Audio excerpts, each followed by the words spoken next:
పోతిన మహేష్. ఒకప్పుడు పోతిన మహేష్ గారు జనసేన పార్టీలో ఉంటే జన సైనికులు జనసేన పార్టీ పోతిన మహేష్ను మోసింది. 10 ఏళ్ళు దగ్గర మోసిందనమాట. ఇప్పుడు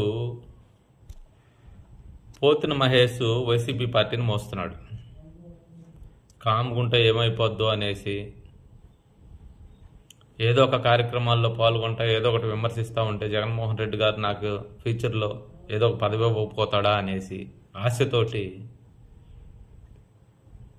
అవసరం ఉన్నా లేకపోయినా బయటకు వచ్చి వైసీపీ పార్టీని మోస్తూ వైసీపీ పార్టీని హైలైట్ చేయాలనే ప్రయత్నం చేస్తూ ఉన్నాడు. ఒకప్పుడు ఆయన చేయకుండానే జనసేన పార్టీ ఆయన్ని హైలైట్ చేసింది. జన సైనికులు ఆయన హైలైట్ చేశారు. జనసేనలో ఉంటే జనసేన మనల్ని మోస్తుంది, వైసీపీలోకి వెళ్తే వైసీపీని మనం మోయాలన్న చిన్న లాజిక్ పోతిన మహేష్ ఎలా మర్చిపోయాడు అనేది తెలుసుకోవాలి.